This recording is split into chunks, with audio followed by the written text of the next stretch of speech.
Very good morning boys students. देखिए ये question है, हल करें। ठीक है, तो ये क्वेश्चन ये है x प्लस वाई बराबर 5 और 2x माइनस 3y बराबर 4। तो ये हल करना है। हल करने का मतलब क्या होता है बताइएगा आप। हल करने का मतलब क्या होता है, समझिए। हल करने का मतलब क्या होता है, क्या समझ में? हल करने का मतलब क्या होता है? करने का मतलब होता है सर हाँ। पूरा कंप्लीट करना। हल करने का मतलब आपने कहा कि पूरा कंप्लीट करना होता है। ठीक है, आपको जो समझ में आया आपने कहा।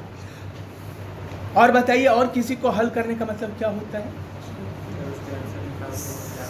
आंसर निकालते हैं, ज्ञात करते हैं। ज्ञात करते हैं तो बताइए क्या ज्ञात करते हैं? ज्ञात करते हैं तो पूछना चाहेगा ना कोई कि क्या ज्ञात करते हैं, बताइए। समझ में आ रहा बोलिए, नहीं समझ में जो भी आ रहा बोलिए, हम बस समझाएंगे ना सब। जो क्वेश्चन है उसका आंसर ये भी स्पष्ट नहीं है। देखिए पहले ये बताइए कि ये क्या चीज़ है। x plus y equal to आपका 5। x plus y equal to दिया है 5। ये क्या चीज़ है ना? क्या है बताइएगा इसको। क्या है? समीकरण है। कैसा समीकरण है? नहीं, ये रैखिक समीकरण है। ये कैसा समीकरण है? रैखिक समीकरण।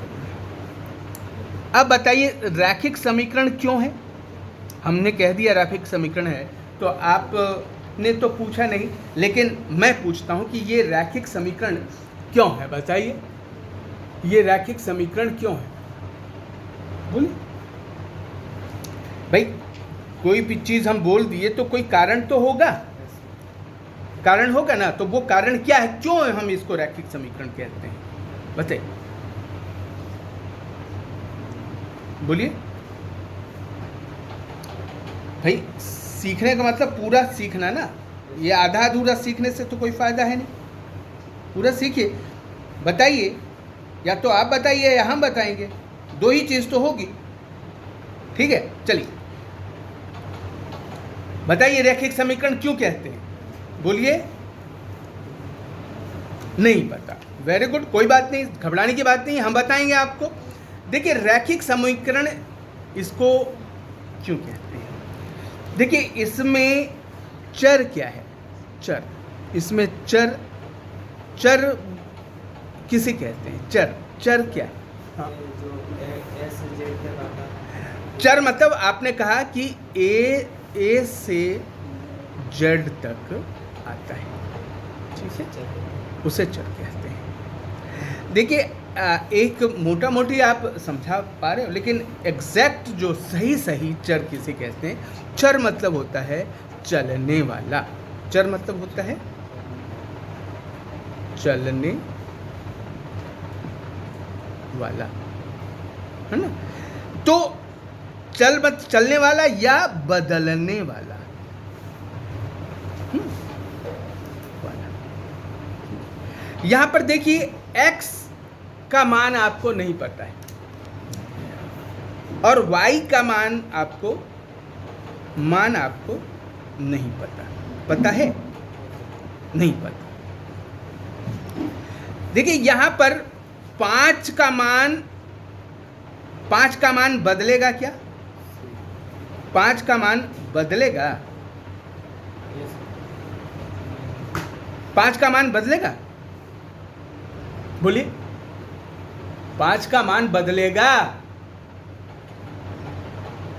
बोलिए। नहीं, माइनस और प्लस करने की बात है। 5 का मान बदलेगा या नहीं बदलेगा? बदलेगा। 5 का मान क्या बदलेगा बताइए। हाँ, हम बताइए क्या बदलेगा, बस समझाना होगा ना आपको। आपने कह दिया बदलेगा, तो क्या बदलेगा बताइए। बोलिए, जल्दी से बोलिए। 5 का मान क्या बदलेगा? बोलिए, तुम 5 का मान क्या बदलेगा? बोल। देखिए नहीं बदलेगा, 5 का मान क्या है, ये नहीं बदलेगा, क्योंकि 5 जो है वो 5 ही होगा, कहीं पर भी होगा, चाहे इंग्लैंड में हो, चाहे यूरोप में हो, अमेरिका में हो, आसमान में हो, पाताल में हो, ठीक है। तो 5 का मान 5 ही रहेगा, इसलिए इसको क्या कहते हैं, सर क्यों नहीं बदलेगा? 5। भाई 5 गिनती है ना, हाँ, तो चाहे छोटा बच्चा बोलेगा तो 5 गिन के 5 ही ना दिखाएगा। हाँ, तुम्हारे बाबा भी 5 बोलेंगे, इंग्लैंड में जाओगे तो भी वहाँ पे 5 को 5 ही कहेंगे। तो इसलिए 5 का मान नहीं बदलेगा, है ना। तो इसलिए इसको कहते हैं अचर। इसको क्या कहते हैं? अच्छा। लेकिन x का मान नहीं पता, लेकिन x का मान बदलता है, x का मान बदलेगा। कहीं पर x का मान जो है 0 होगा, कहीं 1 होगा, कहीं -1 होगा, तो x का मान या y का मान यहाँ पर बदलेगा, इसलिए इसको क्या कहते हैं, इसलिए इसको चर कहते हैं। आपको समझ में आया चर क्यों कहते हैं? अब किसी को बता सकते हो ना। तो ये देखिए, ये रैखिक समीकरण है। रैखिक समीकरण क्यों है? क्योंकि ये चर का रैखिक समीकरण क्यों है बताइए? क्योंकि चर का घात 1 है, इसलिए इसको रैखिक समीकरण कहते हैं। समझ में आया? तो ये रैखिक समीकरण है। चर का घात यहाँ पर क्या है? ये 1 है। चर का घात क्या है? 1 है, इसलिए इसको रैखिक समीकरण कहते हैं। अब देखिए, अब आता है रैखिक समीकरण को हल करना। हल करना मतलब x और y का मान ज्ञात करना। तो पहला समीकरण है x + y = 5, ये पहला समीकरण है। दूसरा समीकरण है 2x - 3y = 4, ये दूसरा समीकरण है। देखिए इसमें x है, y है, x है, y है, इसमें y 3 है, इसमें y 1 है।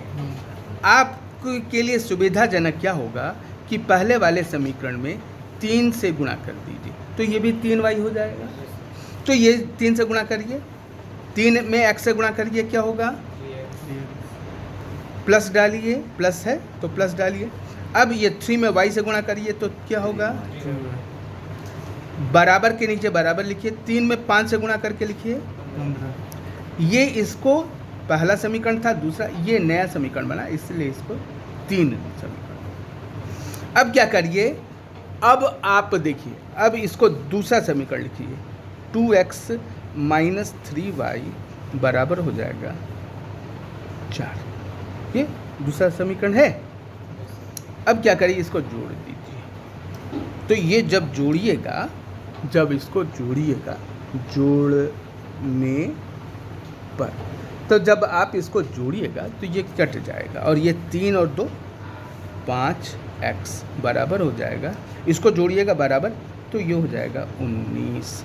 तो x बराबर हो जाएगा 19/5। x बराबर होगा 19/5। ठीक है, x बराबर क्या होगा? 19/5 हो जाएगा।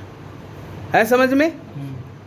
अब देखिए, अब क्या करना है, इसमें किसी भी समीकरण में x का मान रख दीजिए।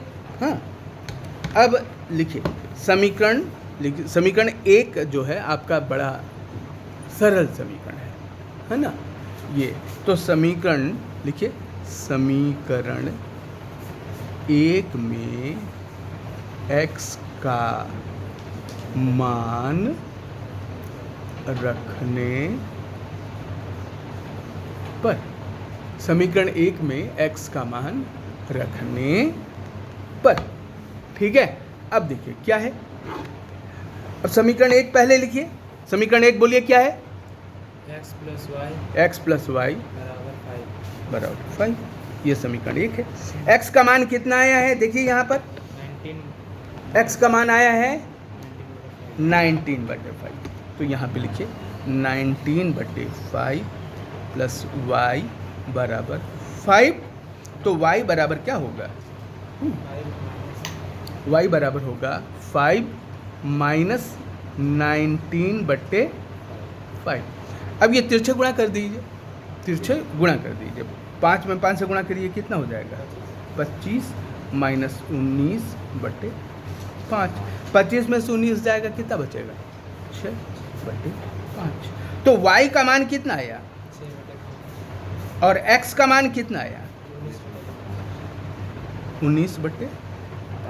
तो यही निकालना इसका हल है। x का मान निकाल दीजिए, y का मान निकाल दीजिए, यही इसका आंसर होगा, यही इसका आंसर होगा।